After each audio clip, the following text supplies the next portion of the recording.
RBI असं काय करतं जी भारताला एवढा इम्पॉर्टंट आहे आरबीआय? की आरबीआयचं काम आहे इकॉनॉमी स्टेबल करणं, मार्केटमधला इन्फ्लेशन कमी करणं. ब्रिक्स करन्सी डॉलरला टक्कर कशी देऊ शकते? की अमेरिका स्वतःच्या फायद्याशिवाय दुसरी गोष्टी काही बघत नाही. बरोबर. आपण बघतो की IMF सुद्धा लोन देतं आणि वर्ल्ड बँक सुद्धा लोन देतं. या दोघांमध्ये डिफरन्स काय आहे? वर्ल्ड बँक आणि IMF मध्ये कर्जांमध्ये काय काय डिफरन्स आहे? चायना आणि इंडिया हे खूप मोठे मार्केट आहेत, त्यामुळे ब्रिक्स करन्सी ही सक्सेसफुल होऊ शकते. की भारताचा जर इम्पोर्ट कमी झाला आणि भारताचा एक्सपोर्ट जर वाढला तर भारताचा रुपया स्ट्रॉंग होऊ शकतो.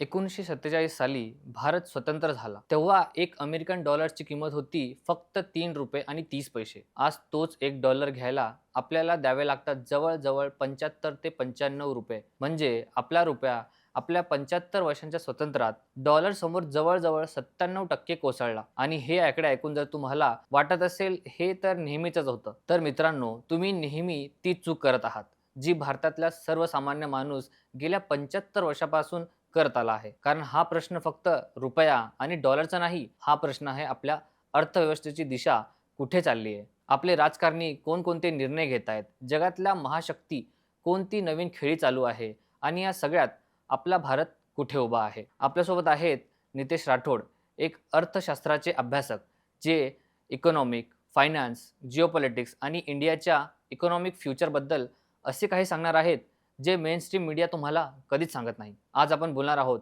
डी डॉलरायझेशन म्हणजे नक्की काय आणि ते इंडियासाठी धोका आहे की संधी?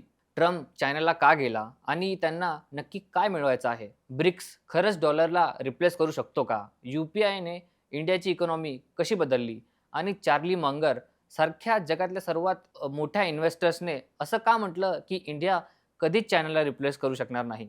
हे सगळं आणि बरंच काही. तर चला मित्रांनो, सुरू करूया आजच्या पॉडकास्टला. तर जेव्हा भारत स्वतंत्र झाला तेव्हा $1 म्हणजे जवळजवळ ₹3.30. आणि आज $1 जर आपल्याला घ्यायचे असतील तर ₹95 आपल्या मोजावे लागतात. तर मागच्या काही वर्षांमध्ये असं काय झालं की आपल्या रुपयाची प्राइस एवढी घसरली? आता भारताचा रुपया जो घसरलेला आहे तो असं एकदम घसरलेला नाहीये, तो असं टप्प्याटप्प्यामध्ये घसरलेला आहे आणि त्याचे मल्टिपल रिझन आहेत.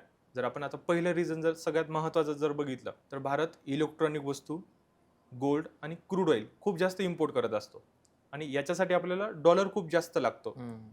याच्यामुळे आपण डॉलरची डिमांड जास्त करतो. डॉलरची जर डिमांड वाढली तर डॉलरची प्राइस वाढते आणि भारतीय रुपया वीक होतो. हे एक रिझन झालं. दुसरं रिझन हे आहे की सुरुवातीच्या काळामध्ये भारताची क्लोज इकॉनॉमी होती. आता क्लोज इकॉनॉमी असल्यामुळे काय झालं की भारतामध्ये इन्व्हेस्टमेंट जास्त झाली नाही, त्यामुळे भारताचा एक्सपोर्ट पण नव्हता. म्हणजे भारतामध्ये डॉलर कमी आला आणि त्यामुळे काय झालं की भारताचा फॉरेक्स रिझर्व पण जास्त नव्हता. त्यामुळे हा एक मोठा रिझन होता की भारतीय करन्सी वीक झाली. त्याच्यानंतर आणखी एक महत्त्वाचं जर बघितलं आपण तर काय आहे की भारतामध्ये बरेच वर्ष अमेरिकापेक्षा जास्त इन्फ्लेशन होतं. आता इन्फ्लेशन जास्त असेल तर काय होऊन जातं की आपली पर्चेसिंग पॉवर कमी होऊन जाते. हा एक रुपया वीक होण्यामागे कारण आहे. आणि जर आपण 1990 मध्ये जर बघितलं, जेव्हा भारतावरती आर्थिक संकट होतं, तर त्या आर्थिक संकटावेळी काय झालं होतं की आपल्याकडे पेमेंट करायलाच पैसे नव्हते, फॉरेक्स रिझर्व नव्हता. आपल्याकडे फक्त आपण 15 दिवस पेमेंट करू शकतो एवढंच आपल्याकडे फॉरेक्स रिझर्व होतं. त्या टायमाला आपण काय केलं होतं की आपल्या करन्सीचं डिव्हॅल्युएशन केलं होतं. तर हा एक मोठा रिझन आहे. आणि जर आपण ग्लोबली जर विचार केला तर डॉलर वर्ल्ड करन्सी बनला. रिझर्व्ह करन्सी बनला. सगळ्या कंट्रीला जर ट्रेड करायचं असेल तर डॉलर त्याच्यासाठी लागत होता. त्यामुळे काय झालं की ग्लोबली डॉलरची डिमांड वाढली. जर आपण एक एक्झाम्पल घेतलं तर जे क्रूड ऑइल विकणारे देश आहे, समजा सौदी अरेबिया, तर सौदी अरेबिया क्रूड ऑइल फक्त डॉलरमध्येच विकत होता आणि क्रूड ऑइल सगळ्याच देशांना लागतो. तर त्यामुळे डॉलरची ग्लोबली डिमांड वाढली आणि ग्लोबली डिमांड वाढल्यामुळे ग्लोबली त्याची प्राइस पण वाढलेली आहे. त्यामुळे आपली करन्सी वीक होत गेली. सर, जर रुपया घसरत चाललाय तर आपण असं काय करू शकतो ज्याने आपला रुपया रिकव्हर करायला आपल्याला मदत होईल? की भारताचा जर इम्पोर्ट कमी झाला आणि भारताचा एक्सपोर्ट जर वाढला तर भारताचा रुपया स्ट्रॉंग होऊ शकतो. आणि आपण खास करून काय इम्पोर्ट करतो? क्रूड ऑइल, गोल्ड आणि इलेक्ट्रॉनिक वस्तू.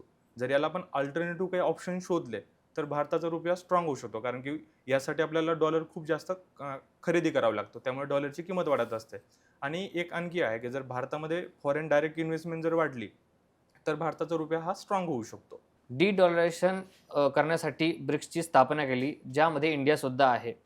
तर डी डॉलरेशन करणं एवढं महत्त्वाचं काय आहे?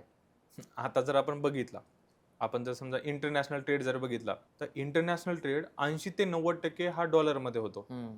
आणि जर इतक्या पर्सेंटेजमध्ये जर इंटरनॅशनल ट्रेड जर डॉलरमध्ये होत असेल, तर सगळ्या कंट्रीला डॉलर रिझर्व्ह म्हणून ठेवावंच लागेल, कारण की ट्रेड त्याच्यामध्ये चालतो. आणि याच्या पुढे बघा, की अमेरिकेला का महत्व आहे, कारण की इंटरनॅशनल ट्रेड त्यांच्या करन्सीमध्ये होतो, म्हणूनच अमेरिकेला एवढं महत्व आहे, डॉलरला एवढं महत्व आहे. आणि जर तुम्हाला अमेरिकाचं महत्व जर कमी करायचं असेल, तर डॉलरचं महत्व कमी करणं गरजेचं आहे. आणि डॉलरचं महत्व कमी कधी होऊ शकतो, ज्या टाइमला डॉलरला टक्कर देण्यासाठी एखादी स्ट्रॉंग करन्सी असू शकते. ब्रिक्स करन्सी डॉलरला टक्कर कशी देऊ शकते? आता ब्रिक्स कंट्री जर आपण बघितलं, तर ब्रिक्स कंट्रीमध्ये भारत आहे, रशिया आहे, इंडिया आहे, चायना आहे, साऊथ आफ्रिका आहे. बरोबर. आणि जर आपण संपूर्ण जगाची जर समजा लोकसंख्या बघितली, तर जगाची जेवढी लोकसंख्या आहे त्यापैकी 40% लोकसंख्या या देशामध्ये राहते. त्यामुळे यावरून आपल्याला हे तर दिसून येतं की या देशामध्ये मार्केट जास्त आहे, मार्केट मोठा आहे. दुसरी गोष्ट ही आहे की चायनाची इकॉनॉमी मोठी आहे, इंडियाची इकॉनॉमी मोठी आहे. इकॉनॉमी जर मोठी असेल तर बाकीच्या देशांचा ट्रस्ट वाढतो, जर इकॉनॉमी मोठी असेल तर. तर त्यामुळे ब्रिक्स करन्सी जर आली समजा, तर ती नक्कीच सक्सेसफुल होऊ शकते. सर, अमेरिका आपला फायदा कसा होईल याशिवाय दुसरं काहीच बघत नाही. आणि आता USA आणि इराणचं वॉर चाललंय. पण अशा सिच्युएशनमध्ये सुद्धा डोनाल्ड ट्रम्प चायना ट्रिप करतात. तर ही ट्रिप एवढी महत्त्वाची का आहे? जर अमेरिका आणि इराण यांचं युद्ध सुरू असेल आणि अशा वेळी जर डोनाल्ड ट्रम्प चायनामध्ये जात असेल, तर हा नक्कीच महत्त्वाचा दौरा आहे. आता या दौऱ्यामधून डोनाल्ड ट्रम्पला काय साध्य करायचं किंवा काय सिद्ध करायचं माहिती आहे का, की अमेरिका आणि इराणचं युद्ध सुरू आहे आणि या युद्धामध्ये चायना इराणला छुप्या पद्धतीने मदत करतोय. तर तो काय करतोय की अमेरिकाने इराणवरती सँक्शन लावलेले आहेत, त्यामुळे कोणताच देश इराणकडून क्रूड ऑइल खरेदी करत नाही. परंतु त्याला एकमेव देश अपवाद आहे, तो म्हणजे चायना. चायना इराणकडून क्रूड ऑइल खरेदी करतोय. त्यामुळे काय होतंय की इराणला थोडी आर्थिक मदत होतीये. आणि दुसरं एक मोठं रिझन आहे, जर आपण अमेरिका आणि चायना यांचा जर आपण व्यापार बघितला, तर चायना खूप वरचढ आहे. बऱ्याच लोकांना असं वाटतं की अमेरिका वरचढ असेल, परंतु चायना अमेरिकामध्ये जास्त वस्तूंचा एक्सपोर्ट करत असतो आणि त्याच्यातून त्यांना जास्त पैसा पण भेटतो. आणि त्यामुळे काय झालेलं आहे की अमेरिकाच्या इकॉनॉमीवरती एक प्रेशर आलेलं आहे आणि चायना आज एक सेमीकंडक्टर हब बनलेला आहे. तर ते प्रेशर कमी करण्याच्या उद्देशाने सुद्धा हा जो दौरा आहे तो महत्त्वाचा ठरतो. हा क्वेश्चन मी मागच्या पॉडकास्टमध्ये सुद्धा विचारलेला आहे एका गेस्टसोबत. जर अमेरिका, इंडिया आणि चायना ह्यांची जर आपण इकॉनॉमिकली बघितली, तर अमेरिका आणि चायना ह्यामध्ये जर इकॉनॉमिक वाईज अमेरिकाच आहे, इम्पॉर्टंट आहे. पण नक्की चायना असं काय करू शकतो ज्याने अमेरिकाला तो बीट करेल सुपर पॉवरमध्ये? आता चायना जर आपण काही वर्ष जर थांबलो, येत्या 20 वर्षामध्ये 30 वर्षामध्ये चायना नक्कीच अमेरिकाला बीट करेल. आज जर आपण विचार केला, तर अमेरिकाची 32 ट्रिलियन इकॉनॉमी आहे, चायनाची 21 ट्रिलियन इकॉनॉमी आहे, इंडियाची 4-4.5 ट्रिलियन इकॉनॉमी आहे. आपण जर चायनाचा जर विचार केला, तर चायनाने ओव्हरऑल सगळ्या सेक्टरमध्ये खूप ग्रोथ केलेली आहे आणि चायनाचा जीडीपी ग्रोथ रेट खूप जास्त आहे. जर आपण अमेरिकाचा जीडीपी ग्रोथ रेट बघितला, तर 2%, 3%, 2.5% या पर्सेंटेजमध्ये अमेरिकाचा ग्रोथ रेट आहे. आणि मॅन्युफॅक्चरिंग, स्किलवरती, एज्युकेशनवरती चायनाने खूप काम केलेलं आहे. आणि याच पद्धतीने जर राहिलं, तर नक्कीच उद्याचा दिवस हा चायनाचा असेल. 2 देश एकत्र स्वतंत्र झाले, इंडिया आणि चायना. पण चायनाने असं काय समजलं की तो आता ग्लोबल पॉवर बनायच्या मार्गावर सेकंड पोझिशनवर आहे. पण इंडिया पाहिजे तेवढा इकॉनॉमिकली ग्रो नाही झाला.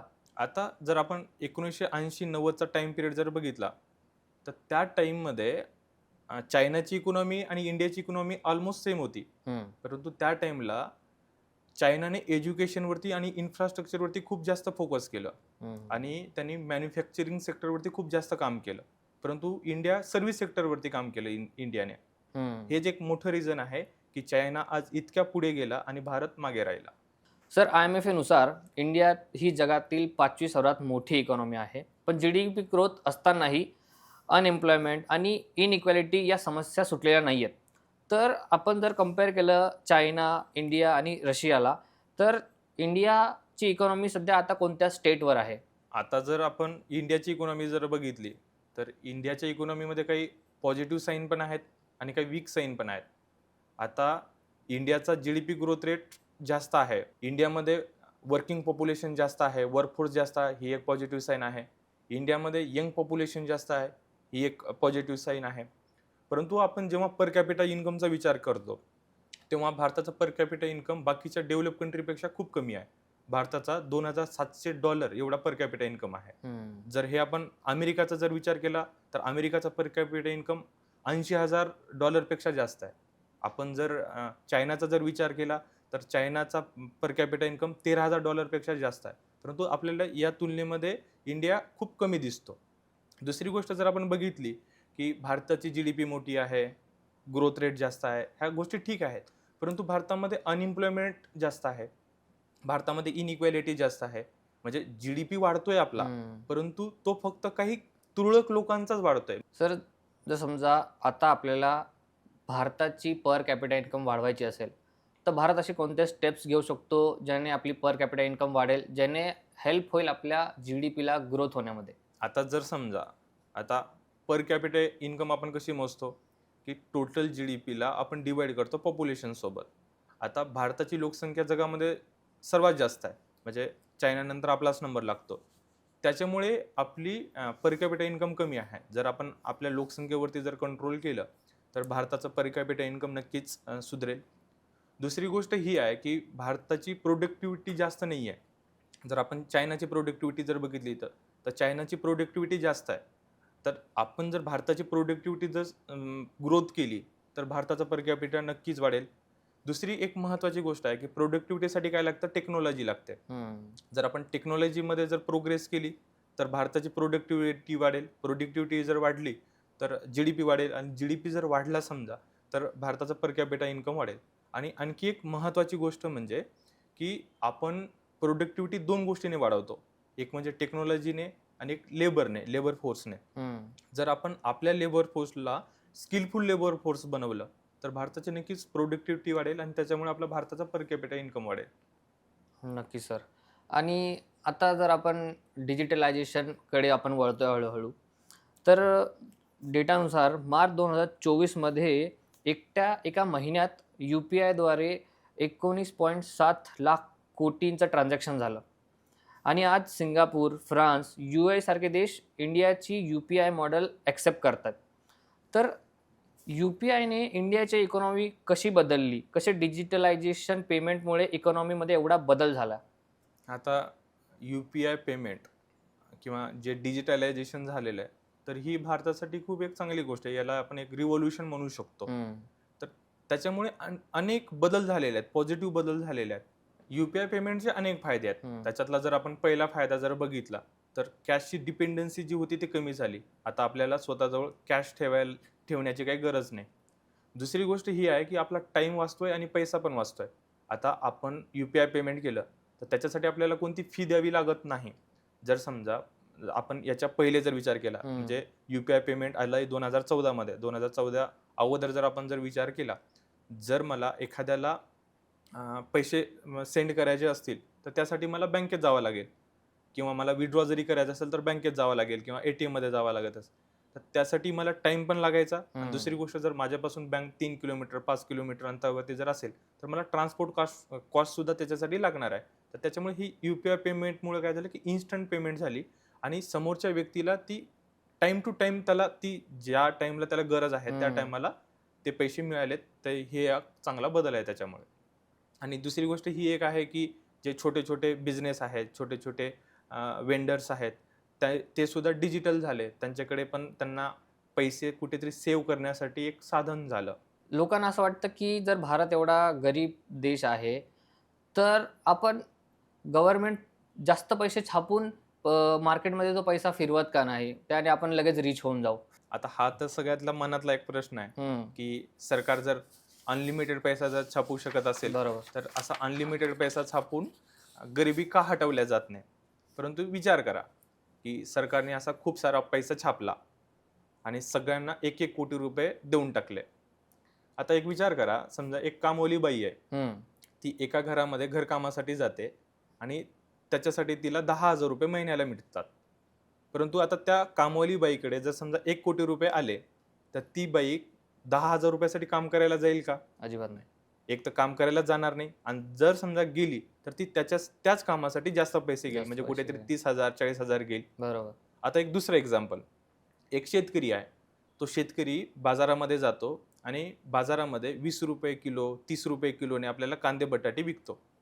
जर समजा त्या शेतकरीकडे सुद्धा 1 कोटी रुपये असेल, तर तो 20 रुपये किलोने 30 रुपये किलोने कांदे बटाटे विकेल का? म्हणजे वस्तू तीच आहे, काम तेच आहे, परंतु त्याची किंमत वाढली, प्राइस वाढली, म्हणजे इन्फ्लेशन वाढलं. हम्म, आणि हे जर आपण एक कंपनी म्हणून जर विचार केला, जर समजा एक फ्रुटी कंपनी आहे. आता जर फ्रुटी कंपनीला आंबा महाग भेटत असेल, ती बॉटल जी आहे ती जर महाग भेटत असेल, ते स्टिकर महाग भेटत असेल, तर जी फ्रुटीची बॉटल आपण आज 10 रुपयामध्ये घेतो, ती फ्रुटीची बॉटल आपल्याला 10 रुपयामध्ये भेटणार नाही, कुठेतरी 1,000 रुपयामध्ये 2,000 रुपयामध्ये भेटेल. म्हणजे वस्तू तीच आहे, परंतु इन्फ्लेशन वाढेल. आणि हे झालेलं आहे की झिम्बाब्वेनी काय केलं, की एकेकाळी म्हणजे 1990-2000च्या दशकामध्ये त्यांनी काय केलं, की असा खूप सारा पैसा प्रिंट केला आणि मार्केटमध्ये देऊन टाकला. तर तिथे इतकं इन्फ्लेशन वाढलं, की तिथे जर त्यांना चहा किंवा कॉफी जर घ्यायची असेल, तर त्यांच्यासाठी त्यांना बॅग भरून पैसे घ्यावे लागत असेल. म्हणजे सांगायचं थोडकं एवढंच आहे, की जर समजा सगळ्यांना पैसा प्रिंट करून देऊन टाकला, तर मार्केटमध्ये पैसा वाढेल. मार्केटमध्ये जर पैसा वाढला, तर इन्फ्लेशन वाढेल. इन्फ्लेशन जर वाढलं, तर पर्चेसिंग पॉवर कमी होऊन जाते, आणि पर्चेसिंग पॉवर जर कमी झाली आपली, तर कालांतराने आपली इकॉनॉमी ही स्लो डाऊन होऊन जाईल. सर, जेव्हा आपण इकॉनॉमीबद्दल बोलतो, भारताची इकॉनॉमीबद्दल जर आपण बोलायचं झालं, तर RBI बद्दल आपल्याला थोडं लक्ष दिलं पाहिजे. तर RBI असं काय करतं जी भारताला एवढा इम्पॉर्टंट आहे RBI? आता आरबीआयचं काम काय, की आरबीआयचं काम आहे इकॉनॉमी स्टेबल करणं, मार्केटमधला इन्फ्लेशन कमी करणं. जर मार्केटमध्ये रिसेशन असेल, तर मॉनिटरी पॉलिसीचे टूल्स यूज करून इन्फ्लेशन वाढवणं किंवा कमी करणं, हे काम आरबीआयचं आहे. त्याच्यासाठी आरबीआय इम्पॉर्टंट आहे. नक्कीच सर. अ, आपण जेव्हा लोनची गोष्ट करतो, तेव्हा इंडियाने 1991मध्ये IMF कडून लोन घेतलेलं. पण आपली नेबर कंट्री पाकिस्तान ह्यांनी IMF कडून जवळ-जवळ 23 वेळा IMF कडून लोन घेतलाय. तर नक्की प्रॉब्लेम काय? पाकिस्तान नेहमी IMF कडून कर्ज घेतो, पण इंडिया घेत नाही. तर पाकिस्तानमध्ये असं नक्की काय प्रॉब्लेम चालले जे त्यांना नेहमी कर्ज घ्यायला भाग पडतं? आता जर आपण IMF बद्दल पर्टिक्युलरली बोललो, तर IMF कर्ज केव्हा देतो? जेव्हा एखाद्या देशावरती संकट आलेलं आहे, की आता आता त्या देशाकडे पैसाच नाहीये, फॉरेक्स रिझर्व्ह नाहीये. आता त्यांना क्रूड ऑइल घ्यायचं आहे, परंतु क्रूड ऑइलची पेमेंट करायला त्यांच्याकडे पैसे नाहीये, किंवा त्यांच्या इकॉनॉमीमध्ये रिसेशन आलेलं आहे. तेव्हा आता काहीच ऑप्शनच नाहीये. त्या टाइमला IMF लोन देत असतो. पाकिस्तानबद्दल जर आपण विचार केला, तर पाकिस्तानची इकॉनॉमी छोटी इकॉनॉमी आहे, बरोबर. आणि त्यांच्याकडे फॉरेक्स रिझर्व्ह सुद्धा कमी आहेत. त्यामुळे, आणि तिथे नेहमी आर्थिक संकट येत असतं पाकिस्तानमध्ये. त्यामुळे त्यांना नेहमी गरज पडते IMF कडे जाण्याची, IMF कडून लोन घेण्याची. आणि जर आपण इंडियाचा जर विचार केला, तर जेव्हा आपण 1991 मध्ये LPG रिफॉर्म स्वीकारले, तेव्हा त्याच्यानंतर आपली इकॉनॉमी खूप ग्रोथ झालेली आहे. इकॉनॉमी ग्रोथ झालेली म्हणजे काय झालं, की भारतामध्ये इन्व्हेस्टमेंट वाढली, प्रोडक्शन वाढलं, लोकांना जॉब मिळाला, आपला GDP ग्रोथ रेट वाढला, बरोबर. आपली इकॉनॉमी स्टेबल झाली.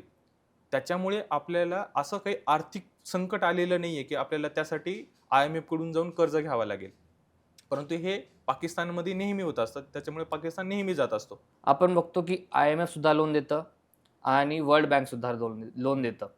तर नक्की या दोघांमध्ये डिफरन्स काय? वर्ल्ड बँक आणि IMF मध्ये कर्जांमध्ये काय डिफरन्स आहेत? आता हे बघा, की जर तुम्हाला डेव्हलपमेंटसाठी जर कर्ज पाहिजे असेल, जर समजा तुमच्या देशामध्ये तुम्हाला रस्ते बनवायचे असेल, हायवे बनवायचा असेल, ब्रिज बनवायचा असेल, रेल्वे लाईन सुरू करायची असेल, असे काही डेव्हलपमेंटचे रिलेटेड जर तुम्हाला काही काम करायचं असेल आणि त्याच्यासाठी तुम्हाला जर पैसा पाहिजे असेल, तर वर्ल्ड बँक पैसा देते, वर्ल्ड बँक कर्ज देते. आणि वर्ल्ड बँकचा इंटरेस्ट रेट हा कमी असतो आणि ती लॉंग टर्मसाठी कर्ज देते. ठीक आहे. परंतु IMFचं काय आहे, की IMF जेव्हा तुमच्या देशावरती काही संकट असेल त्या टाइमला देते.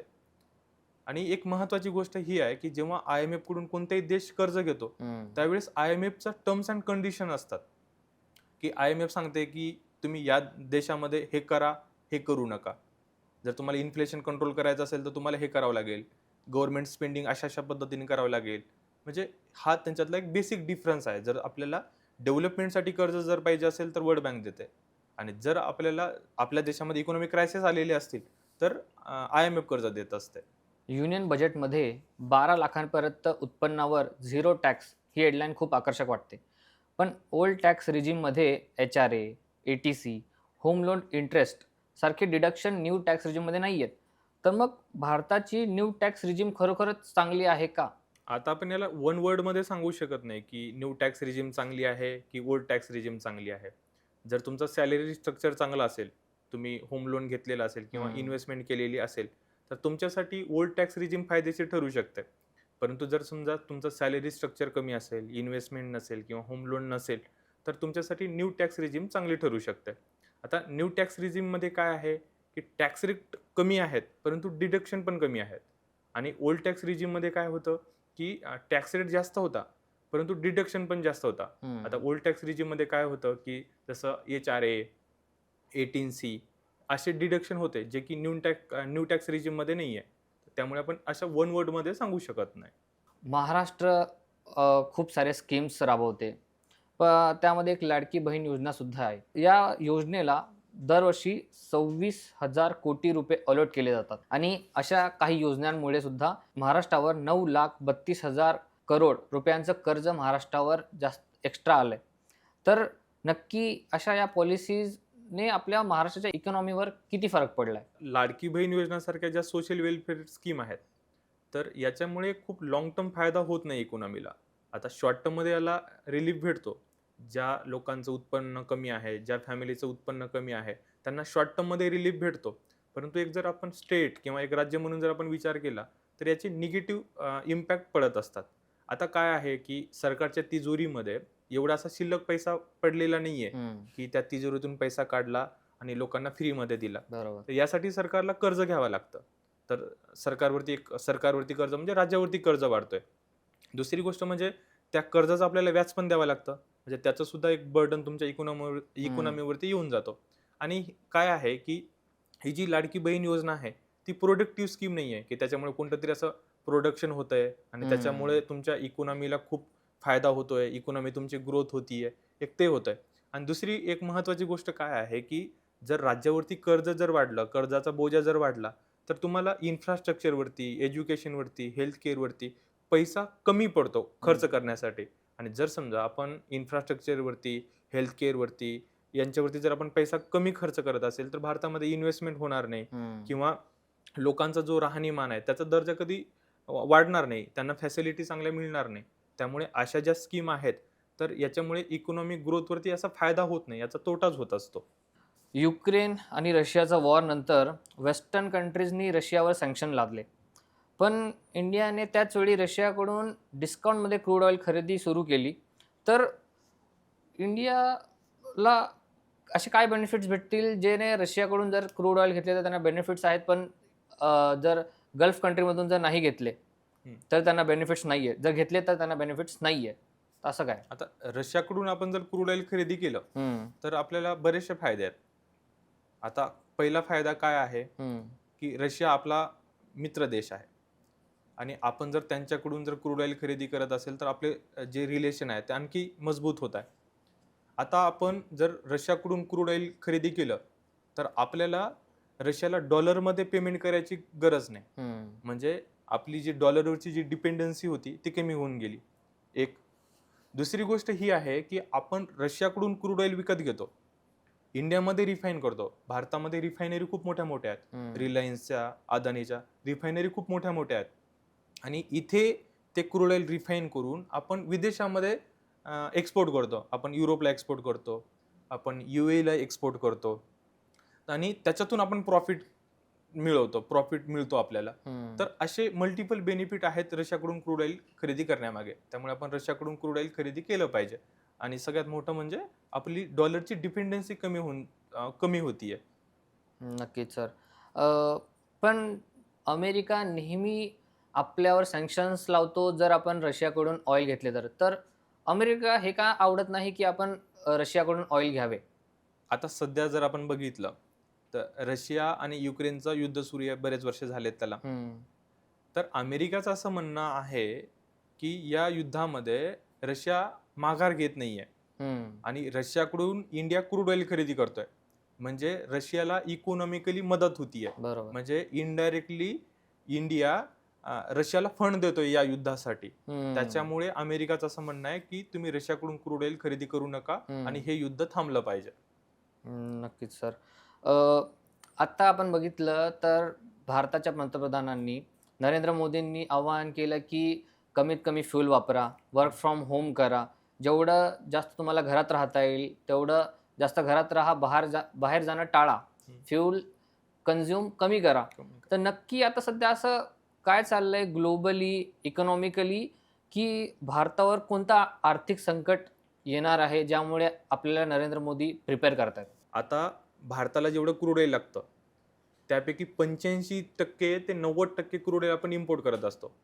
आणि आपण खास करून कोणाकडून इम्पोर्ट करतो? आपण सौदी अरेबियाकडून करतो, हम्म. आपण UAE कडून करतो, आपण कतारकडून करतो, बहरीनकडून करतो. आणि या भागामध्ये सध्या युद्ध सुरू आहे. बरोबर. आता जर युद्ध सुरू असेल तर क्रूड ऑइलचा तुटवडा निर्माण झाला. क्रूड ऑइलचा जर तुटवडा निर्माण झाला तर पेट्रोल आणि डिझेलच्या किमती वाढणार. वाढल्या. बरोबर. पेट्रोल आणि डिझेलच्या किमती जर वाढल्या तर ट्रान्सपोर्टचा कॉस्ट वाढला तुमचा. आणि प्रत्येक जी मॅन्युफॅक्चरिंग कंपनी आहे त्याला प्रोडक्शनसाठी पेट्रोल डिझेल पाहिजे, त्याला जे पेट्रोलियम प्रोडक्ट आहेत ते पाहिजे. आणि त्याच्यामुळे एक सायकल बनून जातं की जर समजा की ओव्हरऑल तुमच्या इकॉनॉमीमध्ये इन्फ्लेशन वाढून जातात, ज्याला आपण म्हणू शकतो की पेट्रोल डिझेल हे फक्त इंधन नाही आहे. पेट्रोल डिझेल ही एक अर्थव्यवस्थेची नाडी आहे की त्याच्यामुळे सगळ्याच प्रोडक्टच्या किमती वाढत असतात. त्याच्यामुळेच पंतप्रधानांनी जे सांगितले की त्याच्यामुळे आपले कन्झम्पशन कमी झालं पाहिजे, की आपण जे 85% 90% जे डिपेंड आहोत दुसऱ्या देशावरती, जर आपण कन्झम्पशनच कमी केलं तर आपल्याला इम्पोर्ट करायची सुद्धा गरज कमी पडेल. आणि सध्या तिकडे युद्ध सुरू आहे तर आपल्याला तुटवडा निर्माण होणारच आहे. JP मॉर्गनच्या रिपोर्टनुसार 2026 मध्ये ग्लोबल रिसेशन येण्याचे 35% प्रोबॅबिलिटी आहे. तर ह्याचा फटका आपल्या भारताला कसा बसेल? आता जर ग्लोबल रिसेशन जर असेल तर याचा भारताला फटका तर बसणारच, कारण की ते ग्लोबल रिसेशन आहे.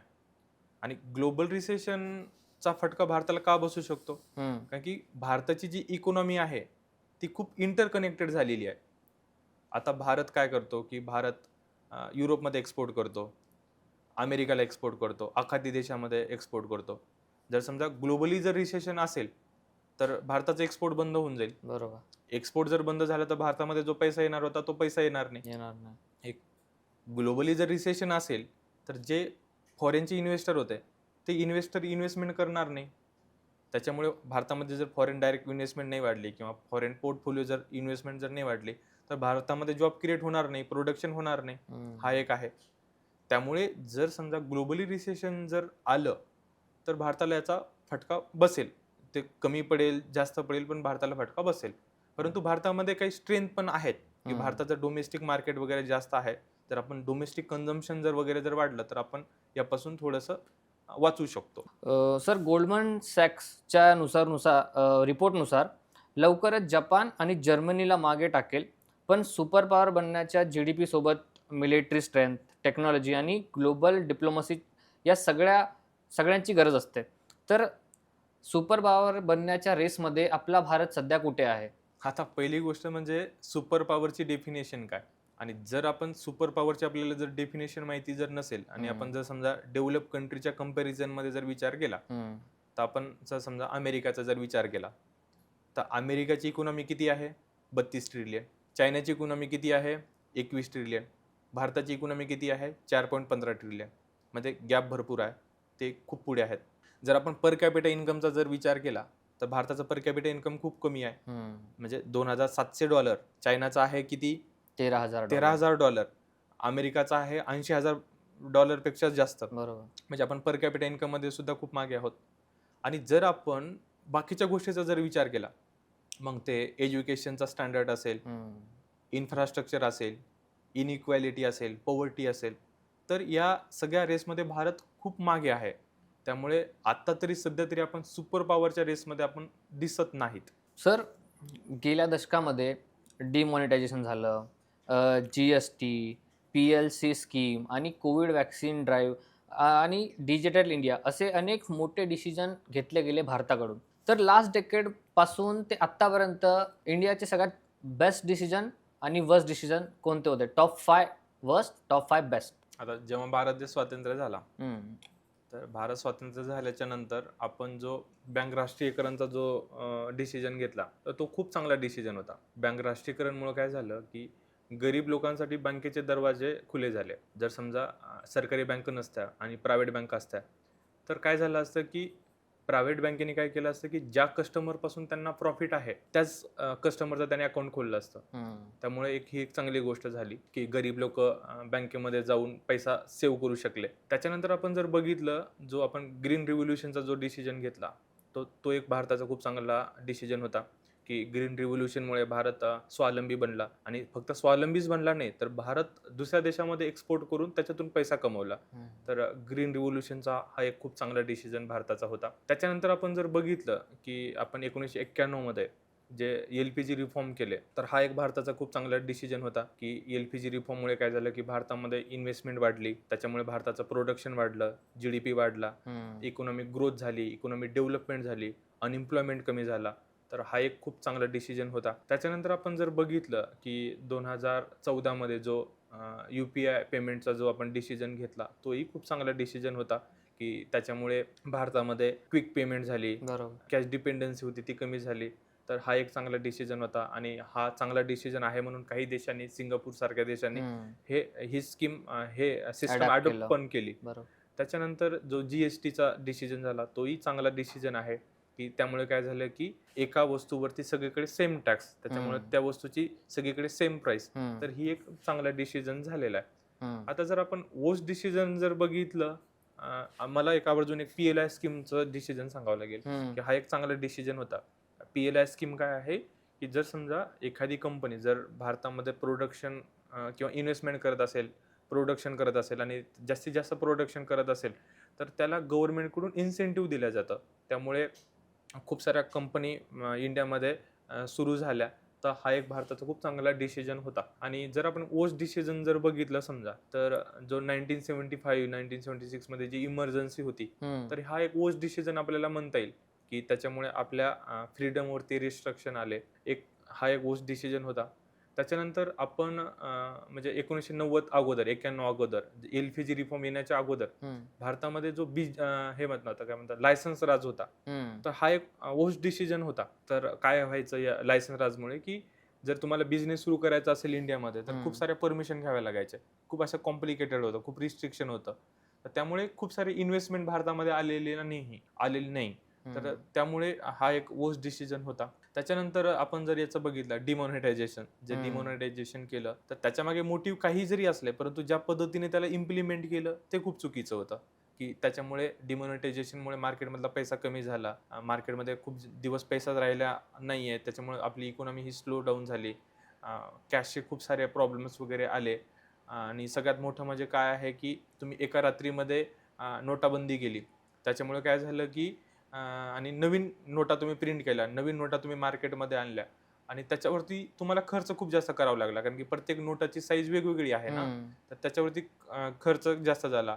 आणि मार्केटमध्ये जेवढा पैसा होता, तर त्यापैकी 99.70% पैसा जशाला तसा वापस आला. फक्त 0.30% पैसा तुमच्याकडे वापस आलेला नाहीये, परंतु तुमचा खर्च खूप झाला आणि बरेच वर्ष तुम्हाला मार्केटमध्ये पैसा राहिला नाही. हा एक वर्स्ट डिसिजन होता. चार्ली मंगर हे एक अमेरिकेचे इन्व्हेस्टर्स आहेत आणि ते खूप मोठे बिझनेसमॅन सुद्धा आहे. वॉरन बफेट सोबत त्यांनी काम सुद्धा केलंय. तर त्यांनी विधान देताना असं म्हटलं, की इंडिया कधीच चायनाला रिप्लेस करू शकत नाही. तर त्यांना असं का वाटलं, की त्यांनी असं काय बघितलं इंडियामध्ये, जे त्यांना वाटतं, की इंडिया चायनाला रिप्लेस नाही करू शकत? आता त्यांनी जे सांगितलं, की त्याला मी पूर्णतः सहमत नाहीये. आता त्यांनी ज्या कॉन्टेक्स्टमध्ये सांगितलं, की तो त्यांचा कॉन्टेक्स्ट हा वेगळा होता. परंतु आपण असं म्हणू नाही शकत, की चायनाला इंडिया रिप्लेसच करू शकत नाही. आता चायनापेक्षा इंडिया मागे आहे ही रियालिटी आहे. परंतु जर आपण इंडियाने चायनासारख्या जर पॉलिसी आपण इंडियामध्ये सुद्धा जर इम्प्लिमेंट केल्या, तर चायना भविष्यामध्ये रिप्लेस करू शकतो. आता चायनाने काय केलं, इन्व्हेस्टमेंटच्या रिलेटेड खूप चांगल्या पॉलिसीज बनवल्या. त्यांनी चांगली एज्युकेशन तिथे दिलं, त्यांनी तिथे इन्फ्रास्ट्रक्चर चांगलं डेव्हलप केलं, त्यामुळे चायनाची ग्रोथ झाली. आणि जर ह्या सेम गोष्टी जर इंडियामध्ये जरी झाल्या तर इंडिया सुद्धा त्याला रिप्लेस करू शकतो. कारण की बघा की चायनाकडे पॉप्युलेशन आहे, इंडियाकडे पण पॉप्युलेशन आहे. फक्त विषय काय आहे की जर इंडियाचं एज्युकेशन आणि चायनाचं एज्युकेशन, चायनाची प्रोडक्टिव्हिटी काय जास्त आहे की तिथे स्किलफुल लेबर आहेत. इंडियामध्ये का आहे की स्किलफुल लेबर आहेत परंतु कमी आहेत. तर जर आपण स्किलफुल लेबर, एज्युकेशन आणि स्किलफुल याच्यामधला जो गॅप आहे, जर तो गॅप भरून जर आपण काढला तर नक्कीच रिप्लेस करू शकतो. आता इंडियाचं जर आपण इन्फ्रास्ट्रक्चर जर बघितलं, आता इंडियाचं इन्फ्रास्ट्रक्चर एवढं काही खास नाही आहे. काही सिलेक्टिव्ह इन्फ्रास्ट्रक्चर भारताचा चांगला आहे. जर आपण इन्फ्रास्ट्रक्चरवरती आणखी जर काम केलं तर भारतामध्ये इन्व्हेस्टमेंट वाढेल. कारण की कोणताही व्यक्ती जर, कोणताही बिझनेसमॅन जर इन्व्हेस्ट करत असेल तर तो इन्फ्रास्ट्रक्चर बघतो, कनेक्टिव्हिटी बघतो. जर कनेक्टिव्हिटी जर चांगली असेल, इन्फ्रास्ट्रक्चर असेल तर तो चांगला बिझनेस करू शकतो, त्याला एक गॅरंटी भेटून जाते. जर आपण इन्फ्रास्ट्रक्चरवरती काम केलं तर नक्कीच करू शकतो आपण चायनाला भविष्यामध्ये रिप्लेस. सर, जेव्हा आपण चायनाची गोष्ट करतो तेव्हा एज्युकेशन सेक्टरमध्ये चायनाची पॉलिसी आहे ते सगळे गव्हर्नमेंट कंट्रोल करते एज्युकेशन. पण इंडियामध्ये तसं नाही आहे. इंडियामध्ये जेवढा इन्फ्रास्ट्रक्चर हवा एज्युकेशनसाठी तेवढा इम्पॉर्टंट नाही आहे, पण चायनाने एज्युकेशनवर सेक्टरवर खूप जास्त भर दिला. खूप. तर आपण इंडिया असं काय करू शकतो एज्युकेशन सेक्टरमध्ये ज्याने आपण ग्लोबल पॉवर बनायला आपल्याला मदत होईल, आपली पुढची पिढी नॉलेजेबल आणि अजून जास्तीत जास्त आपण कसं आपला एज्युकेशन इन्फ्रास्ट्रक्चर सुरळीत करू शकतो? आता काय विषय आहे बघा की एकदम बेसिक जर बघितलं आपण की भारत जर आपण डेव्हलप कंट्रीसोबत जर कंपॅरिझन जर केलं तर इंडिया एज्युकेशनवरती खूप कमी खर्च करतो आणि बाकीच्या अननेसेसरी स्कीमवरती खूप जास्त खर्च करतो. जर आपलं एज्युकेशनवरची जर स्पेंडिंग वाढली तर भारतामध्ये जास्तीत जास्त स्किलफुल लेबर तयार होतील. जर भारताने रिसर्च आणि डेव्हलपमेंटवरती जर खर्च केला, जो की चायना खूप जास्त करतो, अमेरिका खूप जास्त करत आहे. रिसर्च आणि डेव्हलपमेंटवरती खर्च करणं म्हणजे काय, जास्तीत जास्त सायंटिस्ट बनणं, जास्तीत जास्त रिसर्च होणं, जास्तीत जास्त म्हणजे ॲडव्हान्स टेक्नॉलॉजी बनणं. आणि ह्या सगळ्या गोष्टीचा फायदा कुठे होतो तर प्रोडक्टिव्हिटी तुमची वाढून जाते. आणि हेच इंडियामध्ये होत नाहीये की भारत एज्युकेशनवरती कमी खर्च करतो, रिसर्च अँड डेव्हलपमेंटवरती कमी खर्च करतो. चायना आज 1980-90 पासून इन्फ्रास्ट्रक्चरवरती काम करत होता. तेव्हापासून तो एज्युकेशनवरती काम करत होता, तेव्हापासून तो रिसर्च अँड डेव्हलपमेंटवरती काम करत होता. त्यामुळे आज चायना बनलेला आहे. आणि जर हेच इंडियाने जर केलं तर इंडियाला सुद्धा एक 20 वर्षाचा 30 वर्षाचा टाइम लागेल. भारताबद्दल बोलायचं झालं तर भारतामध्ये इन्फ्लेशन ही खूप मोठी प्रॉब्लेम आहे. हो.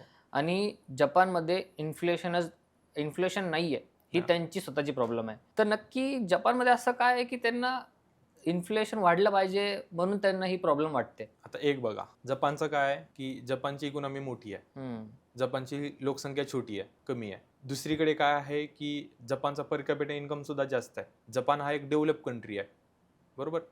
जपानमध्ये टेक्नॉलॉजी ॲडव्हान्स आहे. आणि डेव्हलप कंट्री म्हणजे काय की ऑलरेडी ते श्रीमंत आहेत, ऑलरेडी रिच आहे, ऑलरेडी त्यांच्याकडे त्यांचा पर कॅपिटा इन्कम चांगला आहे, ऑलरेडी तिथे एज्युकेशन चांगलं आहे. मग त्याच्यामुळे काय होऊन जातं की की लोक खर्च कमी करतात. लोकांनी जर पैसाच खर्च कमी केला म्हणजे डिमांड कमी आहे. जर डिमांड कमी असेल तर प्रोडक्शन कमी होणार. जर प्रोडक्शन जर कमी असेल तर नवीन जॉब तयार होणार नाहीत. नवीन जॉब तयार होत नसेल तर मग तुमची जी इकॉनॉमिक ग्रोथ रेट आहे तो कमी असणार. म्हणून जपानमध्ये काय केलं जातं की लोकांना झिरो इंटरेस्ट रेटवरती कर्ज दिलं जातं. की लोकांना जर स्वस्त कर्ज जर मिळाले तर लोक जास्तीत जास्त जाऊन पैसा खर्च करतील. लोकांनी पैसा खर्च केला तर त्याच्यामुळे प्रोडक्शन वाढेल, नवीन जॉब तयार होतील आणि त्यांचा इकॉनॉमिक ग्रोथ चांगला होईल. सर, तुम्ही जसं आता मेन्शन केलं, गोल्ड हा खूप इम्पॉर्टंट असतो कुठल्याही देशासाठी. आणि चायना हळूहळू आपली गोल्ड रिझर्वेशन वाढवतोय.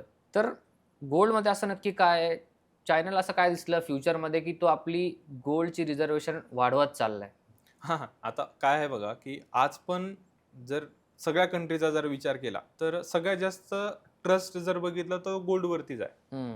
आता जर आपण 1944च्या अगोदरचा जर आपण विचार केला तर तेव्हा गोल्ड आणि सिल्वर मध्येच ट्रेड होत होता, ज्याला आपण मर्कॅन्टिलिझम वगैरे म्हणतो. गोल्ड आणि सिल्वर मध्येच ट्रेड होत होता. डॉलर वर्ल्ड करन्सी कधी बनला? 1944 मध्ये. म्हणून चायनाने काय केलेलं आहे की गोल्डमध्ये खूप जास्त इन्व्हेस्टमेंट केलेली आहे आणि गोल्डला एक रिझर्व्ह म्हणून ठेवलेलं आहे. आणि हे सगळ्याच कंट्रीने केलेलं आहे की इंडियाकडे पण गोल्डचा रिझर्व्ह खूप जास्त आहे. सगळ्यात जास्त तर अमेरिकाकडे गोल्डचा रिझर्व्ह आहे. आता अमेरिकाची जी डॉलर आहे तो सगळीकडे रिझर्व्ह आहे, परंतु अमेरिकेने सुद्धा सगळ्यात जास्त डॉलरला रिझर्व्ह केलेला आहे. कारण की भविष्यामध्ये माहिती आहे की एक गोल्ड असेल किंवा डॉलर असेल. अमेरिकेसाठी डॉलर एवढा महत्वाचा काय? आता अमेरिकासाठी डॉलर का महत्वाचा आहे की बघा, जर संपूर्ण जगामध्ये जर ट्रेडसाठी डॉलरच यूज करत असतील तर अमेरिकासाठी का महत्वाचा राहणार नाही? बरोबर.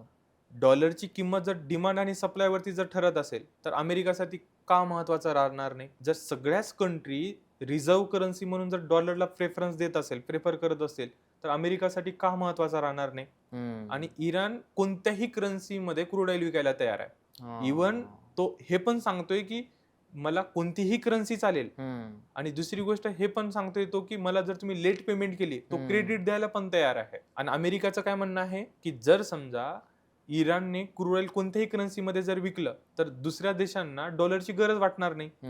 जर डॉलरची गरजच वाटणार नाही तर डॉलरची डिमांड कमी होऊन जाईल. बरोबर. डॉलरची डिमांड कमी झाली तर डॉलरची प्राइस कमी होऊन जाईल. त्यामुळेच अमेरिकासाठी डॉलर इतका महत्वाचा आहे. मित्रांनो, आजच्या कॉन्व्हर्सेशन मध्ये आपण खूप काही एक्सप्लोर केलं. रुपया का घसरला आणि डॉलरचं वर्चस्व कुठून आलं, ब्रिक्स आणि डी डॉलरायझेशन मागची खरी स्टोरी, ट्रम्पच्या चायना व्हिजिटचा हिडन एजेंडा, युपीआयने कसं एक नवीन इंडिया तयार केला, new tax regime, Ladki Bahin, या पॉलिटिक्सच्या आतली सत्य बाजू. इंडिया सुपर पॉवर बनण्याच्या दिशेने जातंय त्यापूर्वी आपल्याला स्वतःचे काही ब्रुटल ट्रूथ्स स्वीकारावे लागतील.